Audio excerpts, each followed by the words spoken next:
ان الحمد للہ نحمده ونستعینه ونستغفره ونعوذ باللہ من شرور انفسنا ومن سیئات اعمالنا من يهده اللہ فلا مضل له ومن يضلل فلا هادی له واشهد ان لا الہ الا اللہ وحدہ لا شریک له واشهد ان محمدا عبده ورسوله اما بعد فان خیر الحدیث کتاب اللہ وخیر الہدی ہدی محمد صلی اللہ علیہ وآلہ وسلم وشر الامور محدثاتها وکل محدثۃ بدعہ وکل بدعۃ ضلالہ وکل ضلالۃ فی النار۔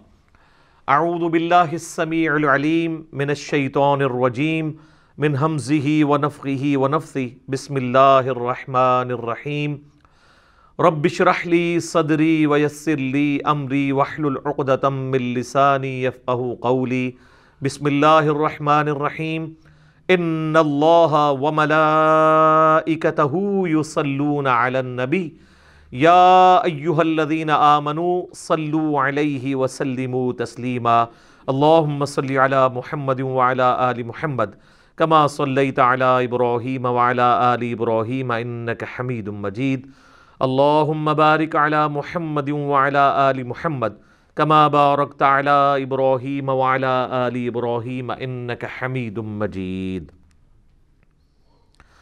اللہم ربنا آتنا فی الدنیا حسنہ وفی الآخرۃ حسنۃ وقنا عذاب النار۔ لا الہ الا انت سبحانک انی کنت من الظالمین۔ حسبنا اللہ ونعم الوکیل۔ یا حی یا قیوم برحمتک استغیث ولا حول ولا قوة الا باللہ العلی العظیم۔ ربنا آتنا من لدنک رحمہ وہیئ لنا من امرنا رشدا۔ الحمدللہ آج 22 مارچ 2020 کی قرآن کلاس نمبر 21 میں ہماری انشاءاللہ تعالی اسٹوڈیو ریکارڈنگ ہونے جا رہی ہے سورۃ البقرہ کی آیت نمبر 127 سے آنورڈ انشاءاللہ تعالی۔ اعوذ باللہ من الشیطان الرجیم بسم اللہ الرحمن الرحیم۔ وَإِذْ يَرْفَعُ إِبْرَاهِيمُ الْقَوَاعِدَ مِنَ الْبَيْتِ وَإِسْمَاعِيلُ، اور وہ وقت یاد کرو جب سیدنا ابراہیم علی نبینا وعلیہ الصلاۃ والسلام نے بلند کی بیت اللہ کی دیواریں، جس وقت وہ بنیادیں اٹھا رہے تھے، اور ان کے بیٹے اسماعیل بھی ان کے ساتھ تھے۔ ربنا تقبل منا، وہ ساتھ ساتھ یہ دعا کر رہے تھے، اے رب ہمارے قبول کر لے ہماری طرف سے اس ایفرٹ کو جو ہم تیرا گھر تعمیر کر رہے ہیں۔ انک انت السمیع العلیم، بے شک تو سننے والا ہے، علم والا ہے۔ صحیح بخاری اور مسلم کی متفق علیہ حدیث ہے کہ نبی صلی اللہ علیہ وآلہ وسلم سے پوچھا گیا کہ سب سے پہلے اللہ تعالیٰ نے اپنی عبادت کے لیے کون سا گھر بنایا؟ تو آپ صلی اللہ علیہ وآلہ وسلم نے فرمایا کہ بیت اللہ شریف جو کہ مکے کے اندر ہے۔ اس کے بعد پوچھا گیا تو آپ نے فرمایا کہ پھر جو ایلیا کے اندر ہے، بیت المقدس یروشلم کے اندر، اس کو اللہ تعالیٰ نے مقرر کیا۔ پھر پوچھا گیا ان دونوں کے درمیان کتنا فاصلہ تھا؟ تو فرمایا 40 سال کا۔ تو جب سے پہلا انسان دنیا کے اندر موجود ہے، اللہ تعالیٰ نے اپنی عبادت کے لیے گھر مقرر کیا ہوا ہے، اور وہ بیت اللہ ہے۔ اس میں امپلائیڈ ہے کہ سیدنا آدم علی نبینا علیہ الصلاۃ والسلام کے مبارک زمانے میں بھی بیت اللہ ایگزسٹ کرتا تھا۔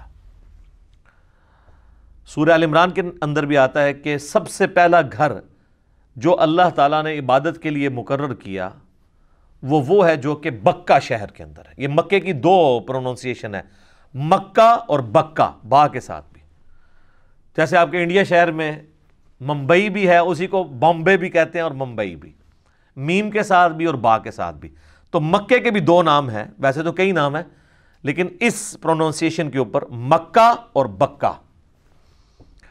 تو یہاں پر اس کنسٹرکشن کی بات آ رہی ہے کہ جو وقت گزرنے کے ساتھ ساتھ بیت اللہ شریف کے آثار مٹ گئے تھے، پھر اللہ تعالیٰ نے وحی کے ذریعے حضرت ابراہیم علیہ السلام کو بتایا کہ ان جگہوں کے اوپر خانہ کعبہ شریف تھا، تو وہاں سے بنیادیں اٹھائیں، اور ان کا ذکر یہاں پر آیا ہے کہ وہ وقت یاد کرو جب ابراہیم اور ان کے بیٹے اسماعیل علیہ السلام بیت اللہ کی بنیادوں کو اٹھا رہے تھے، تو ساتھ ساتھ یہ دعا بھی کر رہے تھے، ربنا تقبل منا، اے اللہ ہماری طرف سے اسے قبول کر لے۔ یہ وہی دعا ہے نا جو سنن کبری البیہقی میں آتا ہے کہ صحابہ کرام علیہم رضوان عید والے دن جب ایک دوسرے کو ملتے تھے تو کیا دعا کرتے تھے؟ تقبل اللہ منا ومنکم، یا تقبل اللہ منی ومنکا، یعنی اللہ تعالیٰ ہماری طرف سے بھی قبول کر لے، یعنی جو ہم نے رمضان کے روزے رکھے، اور تمہاری طرف سے بھی، سنگولر کے صیغے کے ساتھ بھی اور پلورل کے صیغے کے ساتھ دونوں ثابت ہیں۔ تو یہ انبیاء کرام کا ایک طریقہ ہے، سنت ہے کہ جب بھی آپ نے کوئی بھی کام کرنا ہے تو اپنے رب کو بیچ میں شامل کرنا ہے، اس سے دعا کے ساتھ رجوع لے کے آنا ہے کہ اے اللہ ہماری اس کاوش کو اپنی بارگاہ میں قبول و منظور فرما، کیونکہ جب تک انسان اللہ تعالیٰ کے لیے مخلص نہیں ہوگا اس وقت تک اس کی عبادت قابل قبول نہیں ہوگی۔ بے شک تو سننے والا ہے، علم والا ہے، یعنی اللہ تعالیٰ ساری مخلوقات کو سنتا ہے، نہ صرف سنتا ہے بلکہ ہر چیز اس کے علم میں ہے کہ کون شخص اللہ تعالیٰ کے لیے اخلاص شو کر رہا ہے اور کون شخص جو ہے وہ دکھلاوے کے لیے سب کچھ کر رہا ہے۔ اب ساتھ دوسری دعا سنیں، ربنا وجعلنا مسلمین لک، اے اللہ، اے رب ہمارے، ہمیں بنا لے اپنا تابع فرمان۔ یہ ویسے اردو زبان کے اندر نا لفظ بولا جاتا ہے فرما بردار، یہ اردو لنگوسٹک کے اندر یہ لفظ غلط ہے۔ فرمان بردار کا مطلب ہوتا ہے فرمان اٹھا کر چلنے والا، ٹھیک ہے؟ جس طرح ریڑا بردار، جس نے ریڑی کا بوجھ اٹھایا ہوا ہے، تو فرمان بردار کو یا فرما بردار جو ہم لفظ بولتے ہیں یہ بھی غلط العام لفظ ہے۔ اس کا مطلب فرمان اٹھا کے چلنے والا لفظ ہے اصل میں تابع فرمان، فرمان کی اتباع کرنے والا، خالی چکے نہ ٹرتا رہے جو ویسے چکے ٹر رہے ہیں۔ تو یہاں پہ بھی ترجمہ اکثر لوگ ویسے ادھر بھی جو میرے پاس قرآن پاک پڑھا ہوا ہے پیر کرم شاہ صاحب کا، انہوں نے بھی وہ لفظ غلط ہی استعمال کیا ہے، فرما بردار ہی لفظ استعمال کیا ہے۔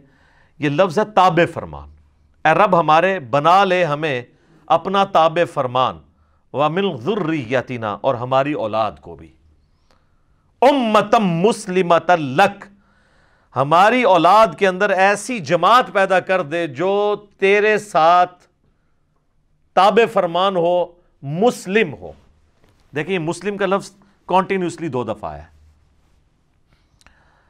اور یہ لفظ حضرت ابراہیم علیہ السلام کی ایک خوبی ہے جو قرآن حکیم میں جگہ جگہ آئی ہے۔ ما کان ابراہیم یہودیا ولا نصرانیا، ابراہیم نہ تو یہودی تھے نہ نصرانی تھے، ولیکن کان حنیفا مسلما، بلکہ وہ سب سے ٹوٹ کر ایک اللہ کے ہو گئے تھے اور اللہ کے تابع فرمان تھے، وما کان من المشرکین، اور مشرک نہیں تھے۔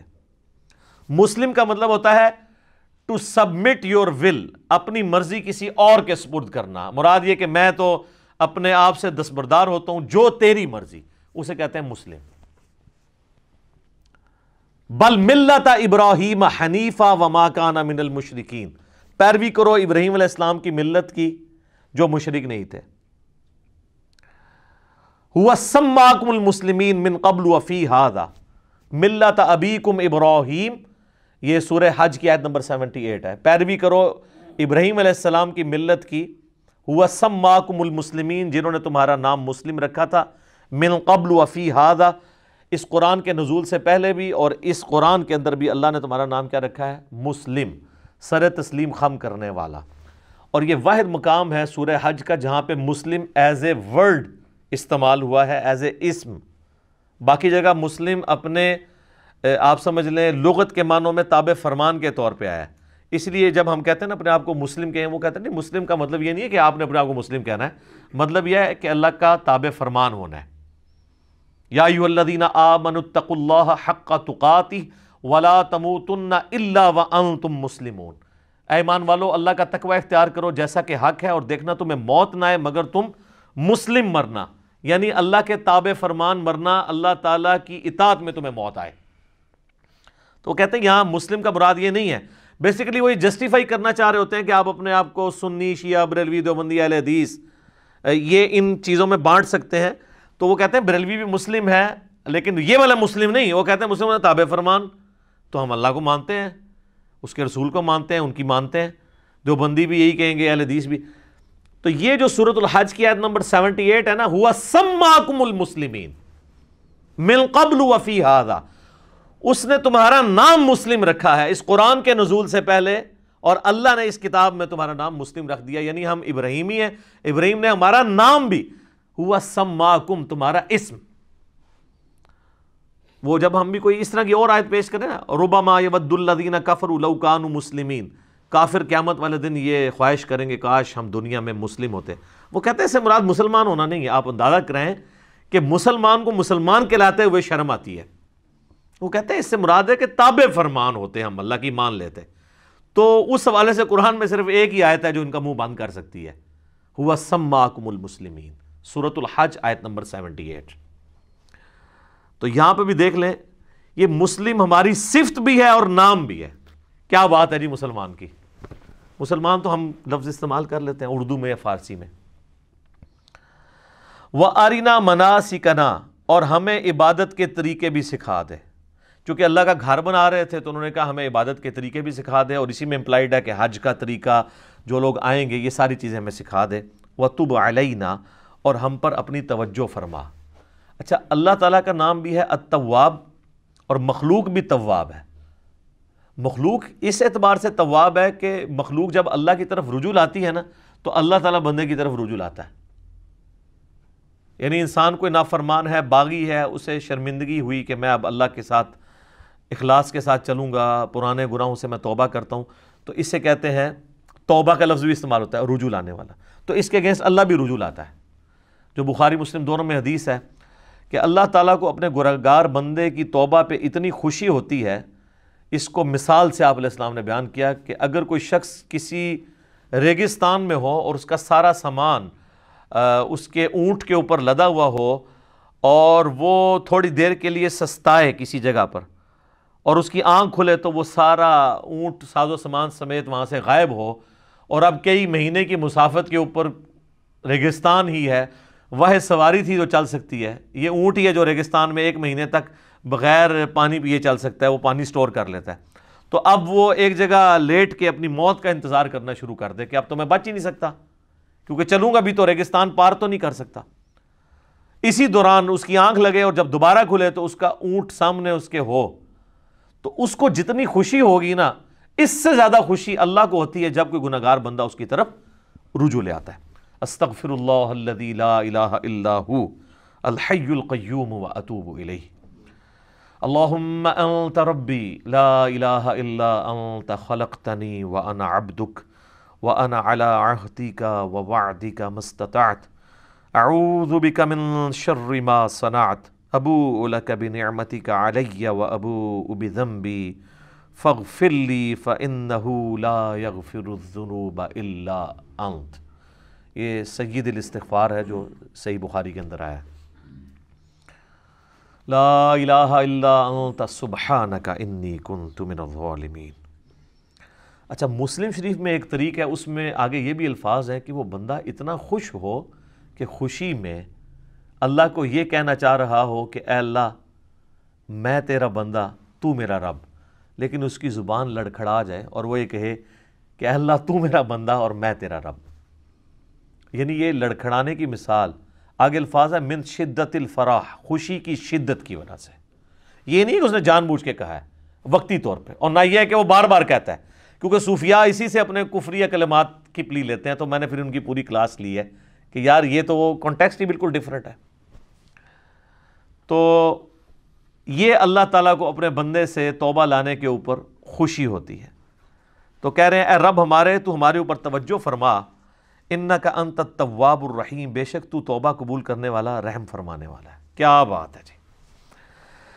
تو التواب بھی ہے رجوع یعنی بندہ جب رجوع لاتا ہے تو تو بھی رجوع لاتا ہے، اور الرحیم بھی ہے۔ الرحیم اللہ کی صفت ہے کانٹینیوشن والی، اور رحمان کہتے ہیں کسی کا رحمت اتنی بڑی ہو کہ ٹھاٹھے مارتے ہوئے سمندر کی طرح ہو، اور رحیم وہ سمندر میں تو کبھی کبھار ہی طغیانی آتی ہے، رحیم وہ کہ ہر وقت ہی ٹھاٹھے مارتی ہو۔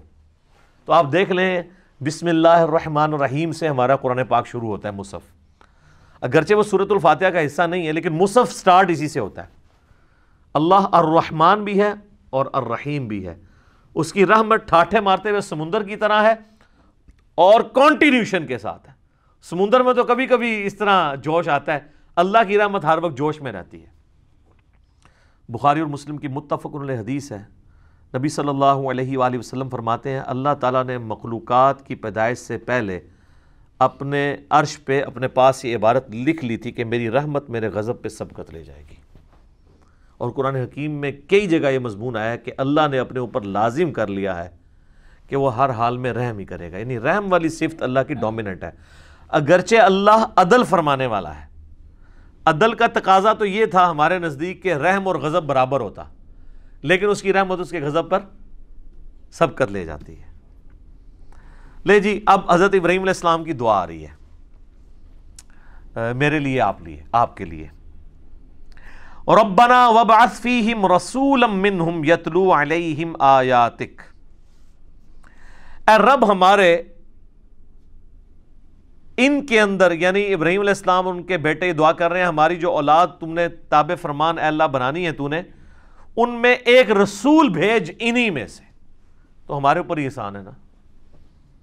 یتلو علیہم آیاتک، جو ان پر تیری آیات تلاوت کرے، وَيُعَلِّمُهُمُ الْكِتَابَ وَالْحِكْمَةَ، اور انہیں کتاب و حکمت کی تعلیم دے، وَيُزَكِّيهِمْ، اور انہیں پاک بھی کرے، إِنَّكَ أَنْتَ الْعَزِيزُ الْحَكِيمُ، بے شک اے اللہ تو بہت زبردست ہے اور حکمت والا ہے، غالب ہے اور حکمت والا ہے۔ اس میں دو چیزیں یاد رکھیں، یہ آپ ذرا دعا کی ترتیب دیکھیں، اس میں پہلے آیا ہے کہ آیات تلاوت کرے، پھر کتاب کی تعلیم دے، پھر حکمت کی، اور پھر پاکیزہ کرے، یہی چار چیزیں ہیں نا اسی ترتیب سے۔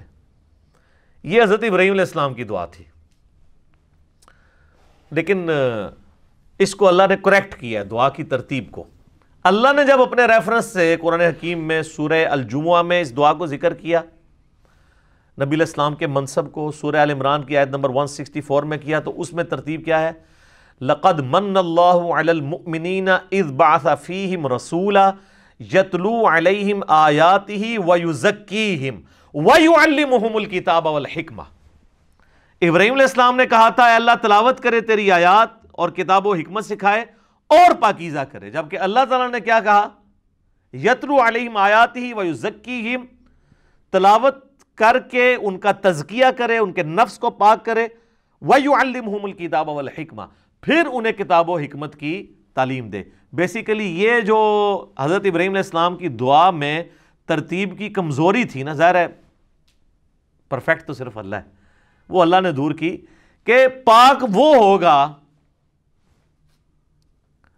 جس کے اوپر آیات تلاوت کی جائیں، اور جب تک وہ پاک نہیں ہوتا نا اسے کتاب و حکمت سمجھ نہیں آ سکتی۔ تو اس میں تلاوت کرے تیری آیات اور ان کو سکھائے کتاب و حکمت اور پاک کرے، جبکہ اللہ نے کیا کہا؟ یتلو علیہم آیاتہ ویزکیہم ویعلمہم الکتاب والحکمہ وَإِن كَانُوا مِن قَبْلُ لَفِي ضَلَالٍ مُبِينٍ، اور اس سے پہلے یہ لوگ کھلی گمراہی میں تھے۔ اسی کانٹیکسٹ میں ایک جامعہ ترمذی میں حدیث ہے، نبی صلی اللہ علیہ وآلہ وسلم سے پوچھا گیا کہ آپ پہ نبوت کب واجب ہوئی؟ تو آپ نے فرمایا میں اللہ کے ہاں اس وقت بھی نبی لکھا ہوا تھا جب آدم مٹی اور پانی کے درمیان تھے، یعنی اللہ تعالیٰ کے ڈیوائن علم میں نبی صلی اللہ علیہ وآلہ وسلم اس وقت بھی نبی تھے جبکہ آدم علیہ السلام بھی پیدا بھی نہیں ہوئے تھے، اللہ کے علم میں۔ اس کو سپورٹیو ایک حدیث ہے جو مسند امام احمد میں صحیح سند کے ساتھ ہے، اور سنن کبریٰ البیہقی کے اندر موجود ہے، دلائل النبوہ امام بیہقی کی کتاب کے اندر، المستدرک للحاکم کے اندر، صحیح ابن حبان کے اندر، کہ نبی علیہ السلام نے فرمایا میں اللہ کے ہاں اس وقت بھی خاتم النبیین لکھا ہوا تھا۔ اور یہ دونوں حدیثیں کنزیکٹیو مشکات میں نبی علیہ السلام کے فضائل کے چیپٹر میں بھی آپ کو مل جائیں گی۔ میں اللہ کے ہاں اس وقت بھی خاتم النبیین لکھا ہوا تھا جب آدم علیہ السلام مٹی اور پانی کے درمیان تھے، میں دعائے ابراہیم ہوں. یہ دعائے ابراہیم آ گئی. دعائے ابراہیم کیا ہے؟ سورۃ البقرہ آیت نمبر 129، ربنا وابعث فیہم رسولا، اے اللہ رسول بھیج دے. نبی علیہ السلام کی پیدائش کی، دنیا میں آنے کی دعا ابراہیم علیہ السلام نے کی ہے اور ان کے بیٹے اسماعیل نے. تو حضور نے کہا میں دعائے ابراہیم ہوں. اس کے آگے الفاظ ہیں میں دعائے ابراہیم ہوں، میں عیسیٰ کی بشارت ہوں، میں اپنی ماں کا وہ خواب ہوں جو انہوں نے پیدائش کے وقت دیکھا کہ ان کے لیے ایسا نور ظاہر ہوا جس سے شام کے محلات بھی روشن ہو گئے. نبی علیہ السلام کی والدہ نے حضور کی پیدائش کے وقت ایک نور دیکھا تھا اور ان کو اللہ نے وہاں مکے میں بیٹھے ہوئے شام کے محلات، جو رومن امپائر سب سے بڑی اس وقت کی سپر پاور تھی، اس کا جو گڑھ آپ سمجھ لیں آج کے اعتبار سے وائٹ ہاؤس دکھا دیا. امریکہ ہے نا. تو آپ علیہ السلام کی والدہ کو بتا دیا گیا تھا کہ آپ کا جو آپ سے بیٹا پیدا ہو رہا ہے نا، یہ کوئی عام انسان نہیں ہوگا، شام کے محلات بھی جو ہے وہ مغلوب ہو جائیں گے، وہاں پہ بھی اللہ کا پیغام پہنچے گا. پھر لوگوں نے دیکھا ہے شام مسلمانوں کے پاس آیا ہے، حضرت عمر کے دور میں فتح ہوا ہے ٹل 1917 تک. یہ تو اب 100 سال گزرے ہیں نا، ہم سے چھن گیا، ورنہ مسلسل 1300 سال تک. بیچ میں ایک دو دفعہ رومنز آئے ہیں، وہ صلاح الدین ایوبی نے فتح کر لیا تھا دوبارہ، وہ شام مسلمانوں کے پاس ہی رہا. ابھی بھی یہودی زبردستی یہ بات ہے، لیکن ان کا سٹیٹس بھی ہے کہ وہ بھی ڈر ڈر کے وہاں زندگی گزار رہے ہیں. فی الوقت نام کا ہی قبضہ ہے ان کا. یہ بھی انشاءاللہ آپ کو پتہ ہے 2023 کے اندر، یہ 2020 چل رہا ہے نا، 3 سال کے بعد ٹرکی سے پابندیاں اٹھنے والی ہیں.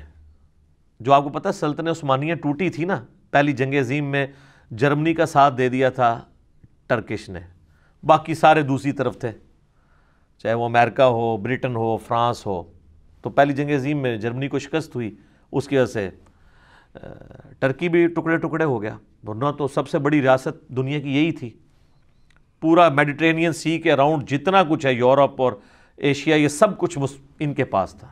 عراق ان کے پاس تھا، حرمین ان کے پاس تھا، فلسطین سے لے کے مصر، الجزائر، یہ سارا آدھا سمجھ لیں افریقہ بر اعظم، یہ سب سلطنت عثمانیہ تھی.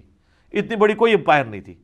یہ ابھی ٹوٹی 1917 کے اندر جب یہ معاملہ ہوا. تو اس وقت بالفور ڈیکلیریشن ہوئی جس میں یہ اجازت مل گئی ان کو کہ یہ آ کے یہودی یہاں پہ اپنی آبادکاری کر سکتے ہیں. اس وقت پھر کرتے کرتے 2025 کے اندر آپ کو پتا سعودی حکومت آ گئی تھی 1925 میں، 1925 میں. 2023 کے اندر معاہدہ ہوا تھا 1923 میں. 2023 میں یہ 100 سال پورے ہونے ہیں. تو جب یہ 100 سال پورے ہوں گے تو ٹرکی سے کئی ایک پابندیاں اٹھ جائیں گی. اور یہ سعودیہ میں بھی جو آج کل گڑبڑ ساری جاری ہے، اسی وجہ سے ہے کہ آل سعود کو صرف 100 سال کے لیے حکومت ملی تھی. جی اب وہ پابند ہے وہاں پہ ڈیموکریسی لانے کے. ٹھیک ہے جی، وہ ان کو دستبردار ہونا پڑے گا اپنی اس حکومت سے. تو اسی لیے یہ تماشے کرواتے رہتے ہیں. اور امریکہ کا بھی پریشر آپ کو پتہ ہے، 4-5 سال پہلے انہوں نے طیب اردگان کو ہٹانے کی کوشش کی کو کر کے. تو وہ کیونکہ ان کو نظر آ رہا ہے کہ 2023 تک اگر طیب اردگان رہ گیا تو وہ تو ایک پاپولر لیڈر بھی ہے، پوری دنیا کے مسلمانوں کے ساتھ کھڑے ہیں، تو یہ دوبارہ سلطنت عثمانیہ دوبارہ ہی نہ مان جائے کہیں پہ. پابندیاں تو اٹھ جائیں گی ان سے. پھر ان کی اب پابندیوں کے ساتھ انہوں نے اکانومی اپنی کدھر لے گئے. اس وقت یورپ میں سب سے فاسٹسٹ گروئنگ اکانومی ان کی ہے.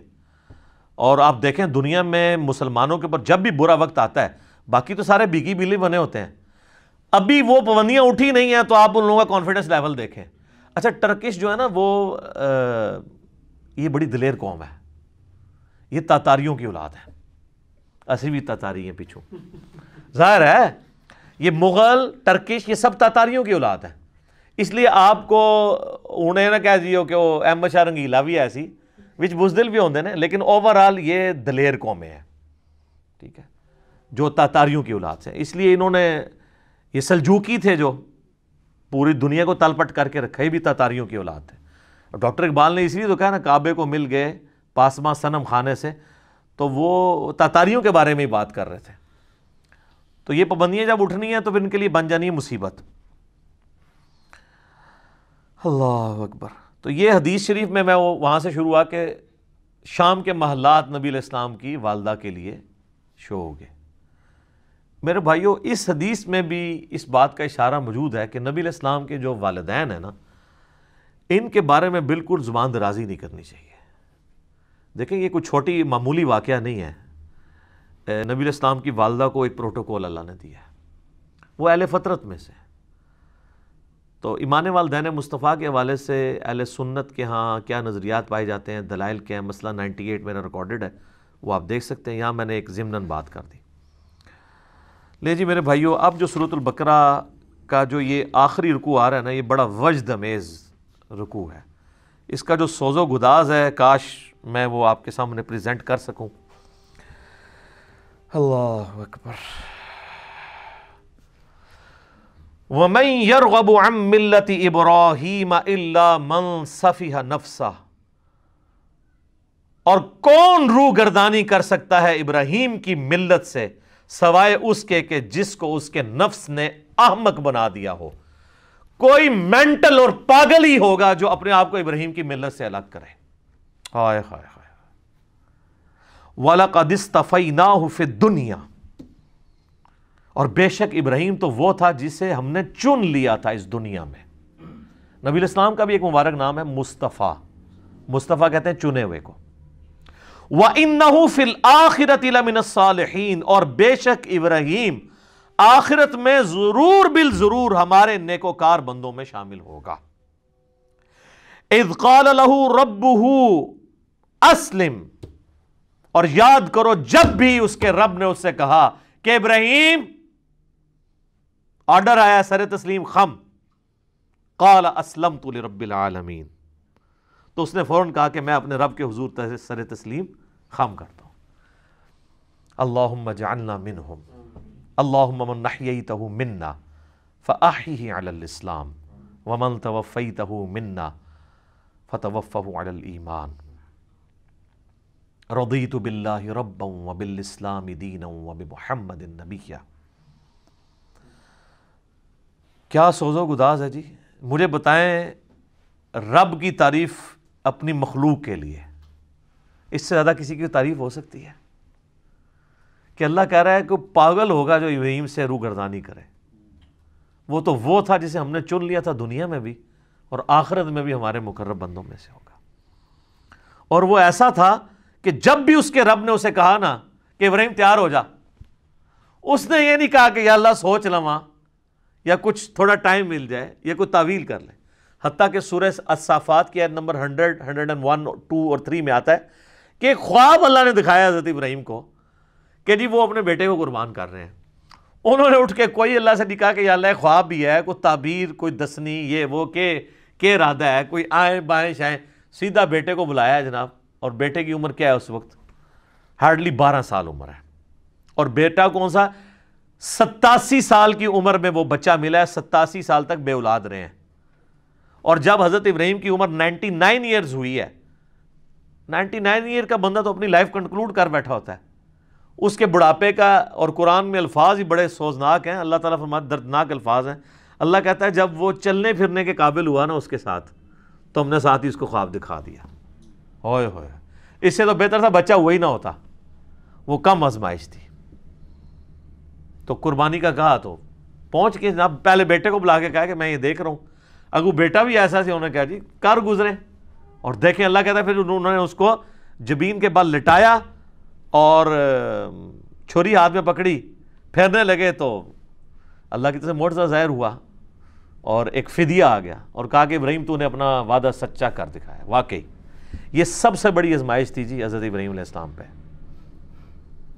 یہ ایک باپ سمجھ سکتا ہے جس کی اولاد ہو کہ کتنی بڑی آزمائش ہے۔ قال اسلمت لرب العالمین، انہوں نے ہمیشہ یہ کہا اللہ حاضر ہوں۔ اب اللہ تعالیٰ اس پیغمبر جس کے ایمان کا یہ لیول تھا نا، اس کی کوالٹیز بتا رہا ہے کہ وہ کیسا پیغمبر تھا، اس نے کس کمٹمنٹ کے ساتھ لائف گزاری ہے، اور اس کے بعد وہ جب موت کی طرف جانے لگا ہے تو اس نے اپنی اولاد کو کیا نصیحت کی ہے۔ کوئی پراپرٹی تقسیم کرنے کی، کوئی بینک بیلنس کی، کوئی یہ نصیحتیں نہیں ہیں۔ نصیحت کیا ہے؟ وَوَصَّى بِهَا إِبْرَاهِيمُ بَنِيهِ وَيَعْقُوبُ، اور وصیت کی ابراہیم نے اپنے بیٹوں کو اور یعقوب نے بھی اپنے بیٹوں کو. ابراہیم علیہ السلام کے دو بیٹے تھے، اسماعیل اور اسحاق. اسحاق علیہ السلام کے آگے سے بیٹے تھے یعقوب، اور ان کے آگے 12 بیٹے تھے جن میں حضرت یوسف علیہ السلام بھی شامل ہیں. تو اللہ تعالیٰ ہمارا یہ دونوں پیغمبروں نے اپنے بچوں کو نصیحت کی، اور کیا کہا؟ یہ موت کے وقت نصیحت ہو رہی ہے، وہ آگے ذکر بھی آ جائے گا کہ یہ نزع کے عالم میں وہ کہہ رہے ہیں. یا بنی، اے میرے بچوں، ان اللہ اصطفیٰ لکم الدین، بے شک اللہ تعالیٰ نے چن لیا ہے تمہیں دین کے لیے. فلا تموتن الا وانتم مسلمون، دیکھنا تمہیں موت نہ آئے مگر اس حال میں کہ تم مسلم مرنا. اب آپ لاکھ کہتے رہے کہ یا اللہ میں تو بریلوی مرنا ہے. میں بھی خیر 2002 میں جب عمرے پہ گیا تو میں نے غلاف کعبہ پکڑ کے دعا کی تھی، یا اللہ منو بریلوی ماری. حالانکہ یہ دعا کرنی چاہیے تھی. تو دعائیں قبول نہ ہوں تو پریشان نہ ہوا کریں، اس میں خیر ہی ہوتی ہے. حالانکہ ایک بریلوی ہے، دیوبندی ہے، اہل حدیث ہے، شیعہ ہے، سب کو یہ دعا کرنی چاہیے کہ اللہ مجھے موت نہ دینا مگر اس حال کے اندر کہ میں مسلم مروں. ہائے ہائے ہائے ہائے. تو میرے بھائیو، یہ مسلم جو لفظ ہے نا جی، یہ اللہ کو بڑا پسند ہے. ہوا سماکم المسلمین، اس نے تمہارا نام مسلم رکھا ہے. اللہ اکبر. ام کنتم شہداء اذ حضر یعقوب الموت، کیا تم اس وقت موجود تھے جب یعقوب علیہ السلام پر موت آ پہنچی؟ یہ یہودیوں کو بیسیکلی ٹونٹ کیا جا رہا ہے، کیونکہ یہودی کہتے تھے نا یہودی ہو جاؤ تو کامیاب ہو جائیں گے. تو اللہ تعالیٰ فرما رہا ہے کہ تم حضرت یعقوب کا بیٹا تھا نا یہودا، جس کی وجہ سے یہودی نسبت ہے، تو تم حضرت یعقوب کے ماننے والے ہو. حضرت یعقوب کا ہی لقب ہے اسرائیل، ان کا نام ہے اسرائیل. اسرائیل کا مطلب ہے اللہ کا بندہ. تو اسرائیل نام سے ہمیں کوئی چڑ نہیں ہے، اسرائیل ملک بھی ہے نا. تو اب قرآن کی صورت بھی ہے، سورہ بنی اسرائیل آئے جو سورت نمبر 17 ہے، اس کا نام سورۃ الاسراء بھی ہے. تو اللہ تعالیٰ ہمارے یہودیوں، کیا تم اس وقت وہاں موجود تھے جب یعقوب علیہ السلام کی موت کا وقت قریب تھا؟ ان کے 12 بیٹے وہاں بیٹھے تھے، وہ اپنے بیٹوں کو نصیحت کر رہے تھے. اچھا، یہاں پہ بھی موت کا لفظ آیا ہے، وصال شریف نہیں آیا. جب آ پہنچی موت ان پر. اذ قال لبنیہ، جب انہوں نے اپنے بیٹوں سے پوچھا، ما تعبدون من بعدی، بتاؤ میرے مرنے کے بعد تم کس کی عبادت کرو گے؟ ہائے ہائے ہائے. قالوا نعبد الہک و الہ آبائک ابراہیم و اسماعیل و اسحاق الہا واحدا. تو انہوں نے کہا کہ ہم عبادت کریں گے آپ کے رب کی، جو آپ نے تعارف کروایا ہے، اور آپ کے باپ ابراہیم اور اسماعیل اور اسحاق کے رب کی، الہ واحدہ، جو کہ اکیلا یکتا الہ معبود ہے. یہاں پہ دیکھیں، حالانکہ حضرت یعقوب کے جو بیٹے ہیں، اسماعیل تو ان کے اس اعتبار سے چچا لگتے ہیں، کیونکہ ان کے جو ڈائریکٹ دادا ہیں وہ تو حضرت اسحاق ہیں، اسماعیل تو نہیں ہے، کیونکہ اسحاق کی اولاد سے ہے نا. لیکن یہاں پہ انہوں نے حضرت اسماعیل کو بھی باپ کہا ہے. تو یہاں سے یہ بات پتہ چلی کہ چچا کے لیے بھی باپ کا لفظ بولا جا سکتا ہے. ٹھیک ہے، اسی کو میں نے دلیل بنایا تھا. صحیح مسلم کی جو حدیث ہے کہ تیرا باپ اور میرا باپ آگ میں ہے، اس میں یہ الفاظ نہیں تھے کہ تیرا والد اور میرا والد آگ میں ہے. وہ نبی علیہ السلام نے اپنے چچا کی طرف نسبت کی تھی. وَنَحْنُ لَهُ مُسْلِمُونَ، اور ہم اسی کے تابع فرمان ہیں. پھر مسلم کا لفظ آ گیا جی، کیا بات ہے.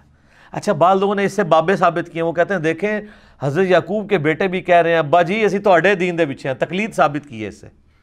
او ظالموں، ان کا باپ جو ہے وہ امام نہیں ہے، وہ پیغمبر ہے.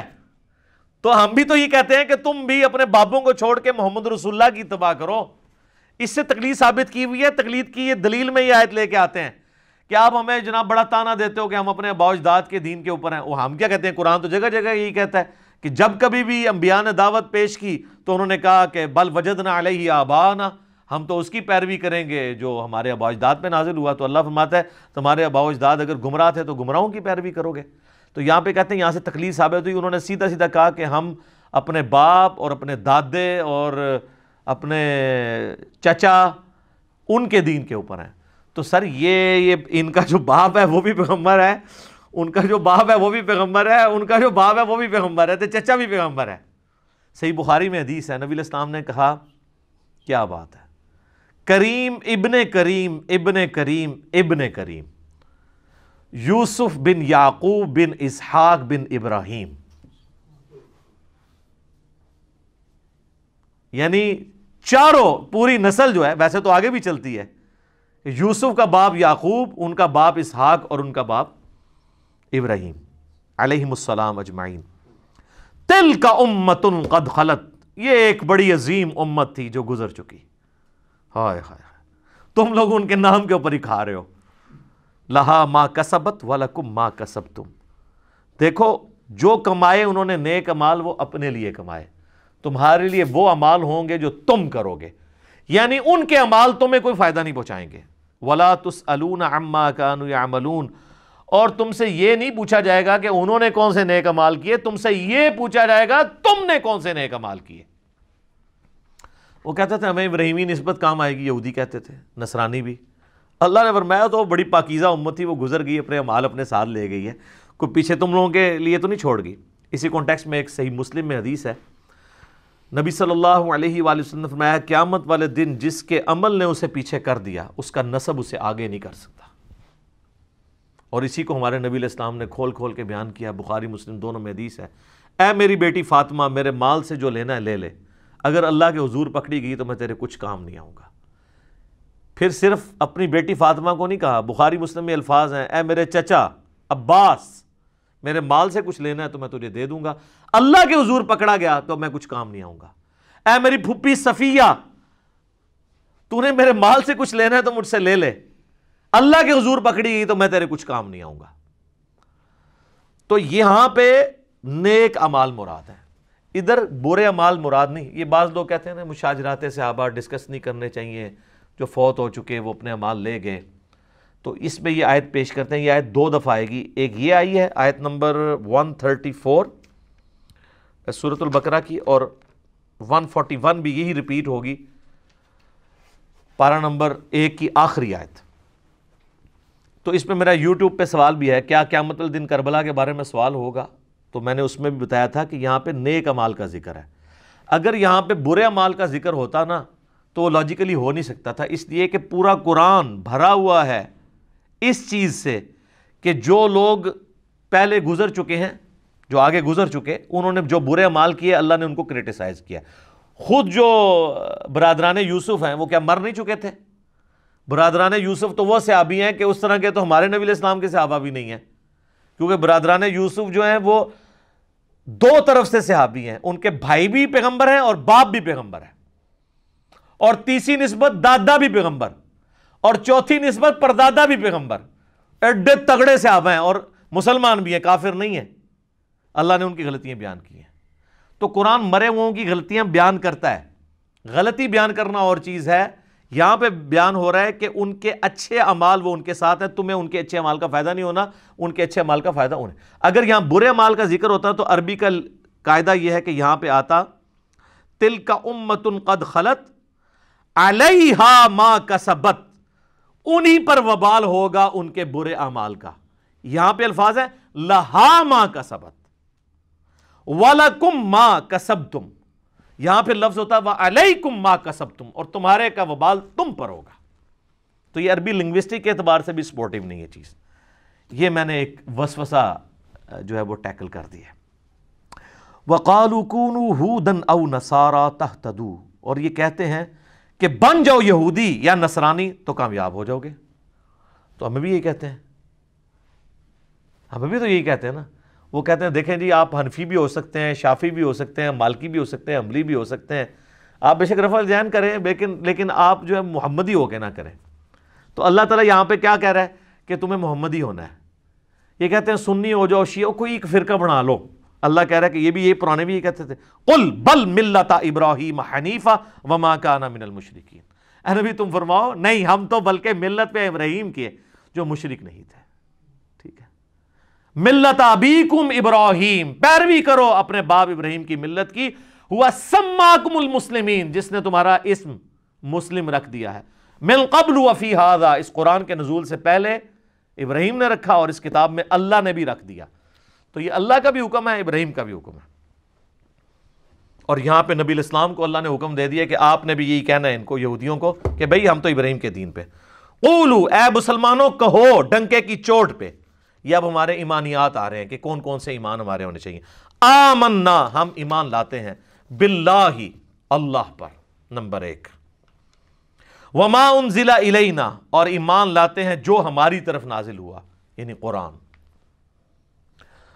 وما انزل الی ابراہیم، اور جو نازل ہوا اس قرآن کے نزول سے پہلے ابراہیم پہ، صحف ابراہیم و موسیٰ، و اسماعیل، اور جو اسماعیل پر، و اسحاق، اور اسحاق پر، و یعقوب والاسباط، اور یعقوب اور ان کی اولاد کے اوپر، یعنی حضرت یوسف علیہ السلام، اور آگے آپ کو میں نے بتایا نا کئی دفعہ کہ بخاری مسلم میں حدیث ہے کہ مسلسل 1400 سال تک حضرت موسیٰ علیہ السلام سے لے کر حضرت عیسیٰ علیہ السلام تک، یہ بھی 1400 سال بنتے ہیں، اور اس سے پیچھے چلے جائیں نا حضرت ابراہیم سے موسیٰ علیہ السلام تک، وہ بھی 1400 سال بنتے ہیں۔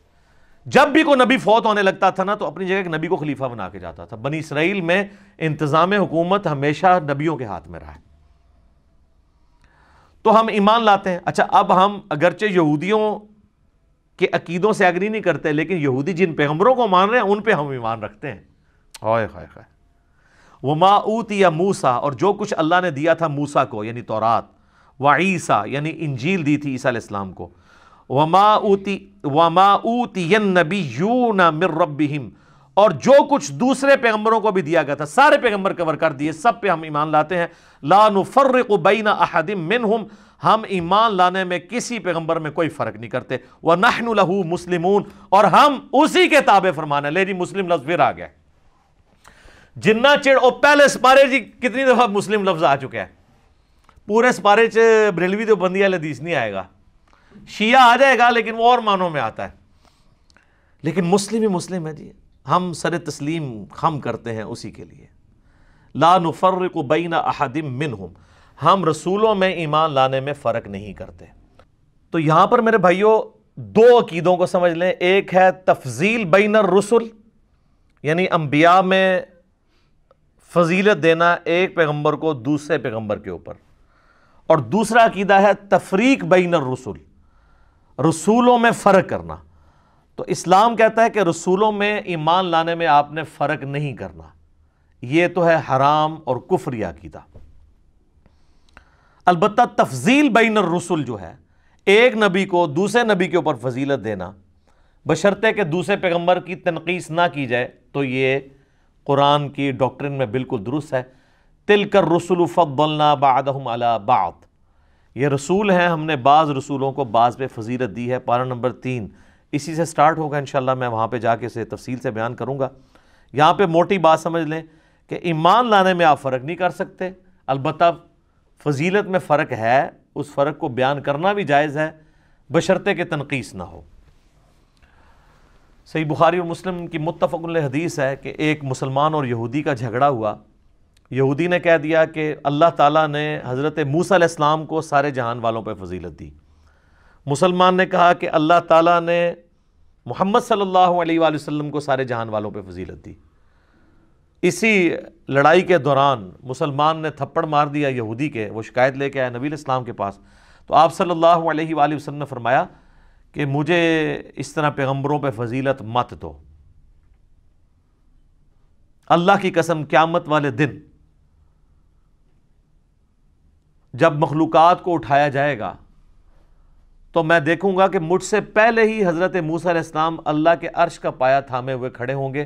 مجھے نہیں پتا کہ ان پہ قیامت کی بے ہوشی طاری نہیں ہوئی، یا اس بے ہوشی کے سبب جو دنیا میں اللہ کی تجلی کی وجہ سے بے ہوش ہوئے، جو سورۃ الاعراف کی آیت نمبر 143 کے اندر آتی ہے، اللہ تعالیٰ سے قیامت کی بے ہوشی ان سے ختم کر دی ہے۔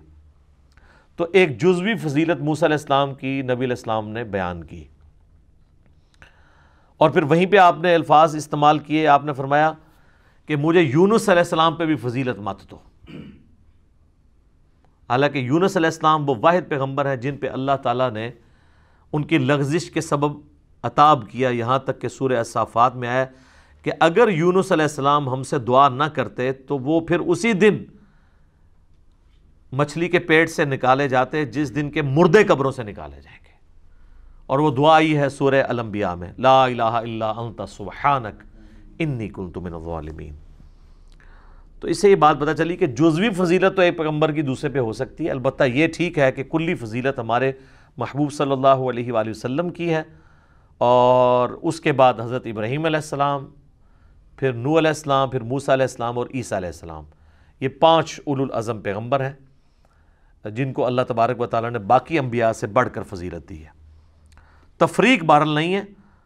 اور پچھلے دنوں میرا ایک کلپ بھی اپلوڈ ہوا ہے یوٹیوب پہ قرآن کلاس سے ہی، سورۃ البقرہ کی آیت نمبر 62 کے کانٹیکسٹ میں، کیا یہودی اور عیسائی بھی جنت میں جائیں گے؟ تو اس میں نے کئی اور چیزیں بھی بیان کی ہیں سورہ نساء کے حوالے سے بھی، آیت نمبر 148، 149 اور 50 کے کانٹیکسٹ میں، کہ جو لوگ اللہ اور رسولوں میں فرق کر دیں یا رسولوں میں آپس میں فرق کر دیں کہ ایک پہ ایمان لے کے آئیں دوسرے پہ نہ لائیں، تو اللہ تعالیٰ نے فرمایا وہ پکے کافر ہیں.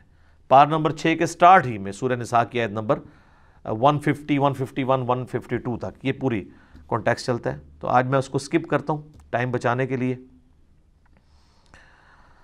فَإِنْ آمَنُوا، پس اگر وہ بھی ایمان لے آئیں، یعنی یہود و نصارہ بھی ایمان لے آئیں، بِمِثْلِ مَا آمَنْتُمْ بِهِ، اس طریقے پر جس طریقے پہ اے مسلمانوں تم اور تمہارے پیغمبر لے کر آئے ہوئے ہیں ایمان، فَقَدْ اهْتَدَوْا، تو وہ پھر ہدایت پا جائیں گے. لیکن ظاہر ہے وہ کہاں سے لائیں؟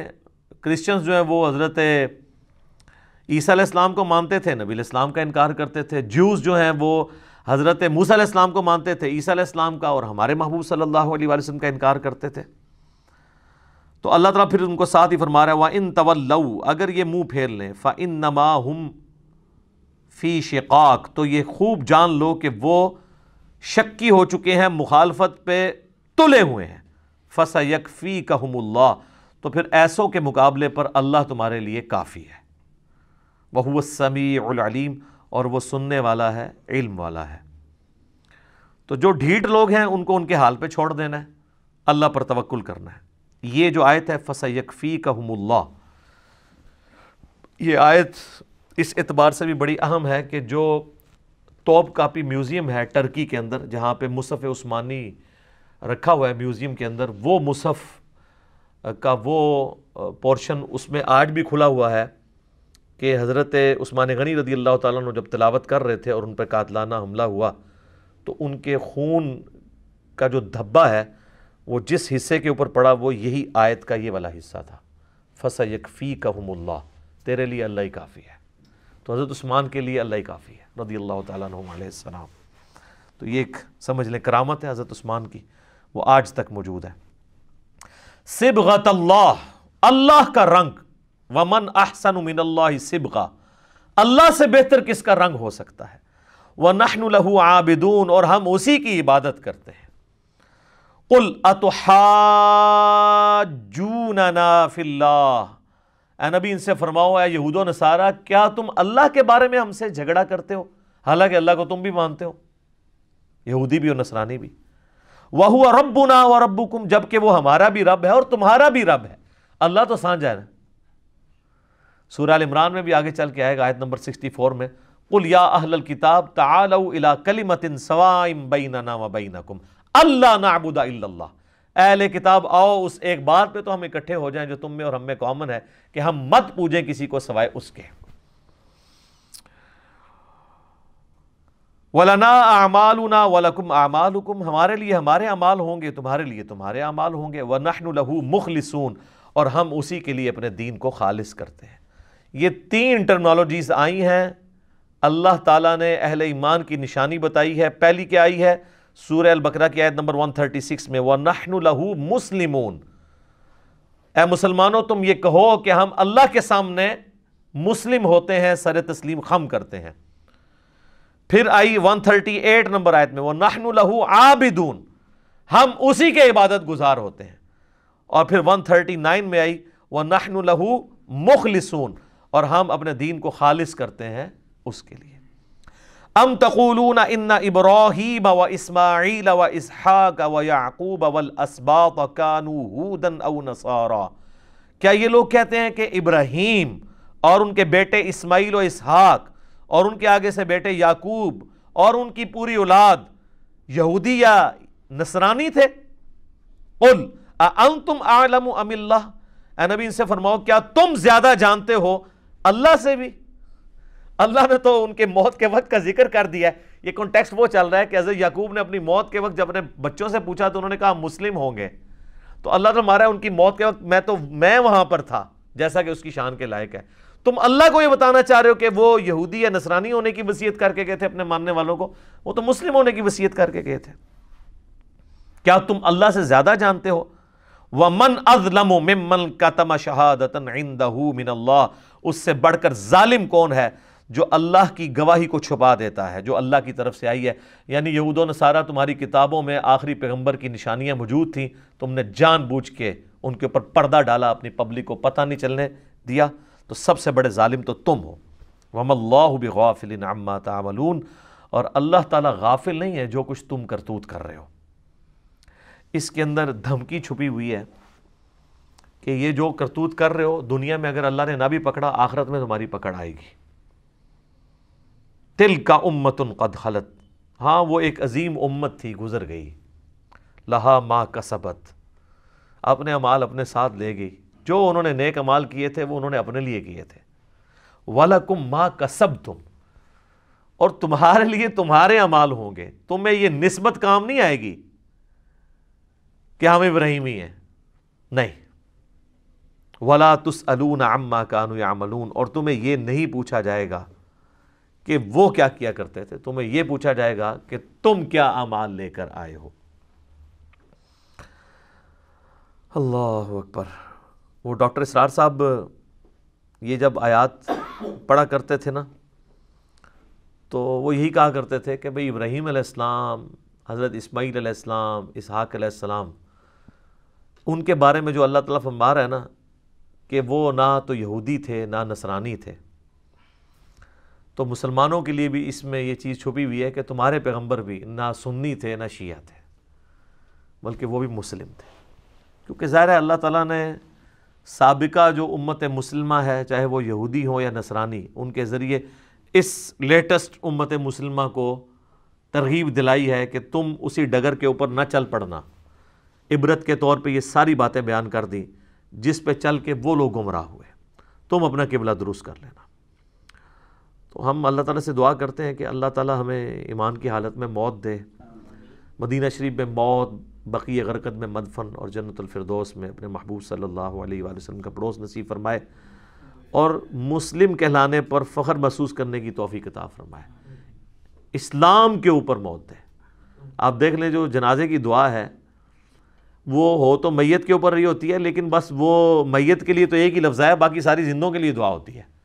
اللہم اغفر لی حینا، پہلی دعا ہے اے اللہ بخش دے ہمارے زندوں کو، ومیتنا، اور ہمارے مردوں کو، وشاہدنا، اور ان کو جو یہاں پہ موجود ہیں، وغائبنا، اور جو یہاں پہ موجود نہیں ہیں، وذکرنا وانثانا، اور مرد ہوں یا عورت ہوں سب کو بخش دے۔ تو یہ ہمارے لیے دعائیں آگے، اللہم من احییتہ منا فاحیہ علی الاسلام، اے اللہ ہمیں اگر زندہ رکھنا تو اسلام پہ زندہ رکھنا، ومن توفیتہ منا فتوفہ علی الایمان، اور اگر ہمیں موت دینا تو ایمان کی حالت میں موت دینا۔ پڑھنے جنازہ گئے آپ اور دعائیں ساری اپنے لیے ہو رہی ہیں سوائے ایک دعا کے۔ تو یہ جنازہ اس لیے نہیں رکھا گیا ہوا کہ اس صرف میت کا پروٹوکول ہے، بلکہ میت کے اوپر آخرت کو بھی یاد کرنا ہے۔ جو صحیح مسلم میں حدیث ہے کہ میں تمہیں منع کرتا تھا قبروں پہ جانے سے، کیونکہ نئی نئی قوم بت پرستی سے پھری تھی، اب میں تمہیں حکم دیتا ہوں کہ تم قبروں پہ جاؤ تاکہ تمہیں آخرت کی یاد آئے۔ تو جنازہ بھی آخرت کی یاد کے لیے ہے، اس لیے نہیں ہے کہ آپ جا کے وہاں پہ اپنے واٹس ایپ چیک کرنا شروع کر دیں، موبائل پہ میسیجز چیک کرنا شروع کر دیں۔ آپ دیکھ رہے ہوتے ہیں کہ وہاں پہ بھی لوگ یہی کچھ کر رہے ہوتے ہیں زیادہ تر، ایون چھوٹا سا جنازہ ہوتا ہے اس میں بھی موبائل آف کرنے کے لیے تیار نہیں ہوتے، اس کے اندر موبائل کتنے لوگوں کے بول رہے ہوتے ہیں، یہ آپ غفلت کا عالم دیکھ لیں لوگوں کا۔ اللہ تعالیٰ سے دعا ہے جو حق بات میں نے کہی اللہ تعالیٰ ہمارے دلوں میں راسخ فرمائے، اگر جذبات میں میرے منہ سے کوئی غلط بات نکل گئی اللہ تعالیٰ ہمارے دلوں سے معاف کر دے، ہمیں معاف بھی فرما دے، ہمیں کتاب و سنت کی تعلیمات پر عمل کر کے دوسرے بھائیوں تک پہنچانے کی توفیق عطا فرمائے۔ سبحانک اللہم و بحمدک، اشہد ان لا الہ الا انت استغفرک واتوب الیک وما علینا الا البلاغ المبین۔ جزاکم اللہ خیرا۔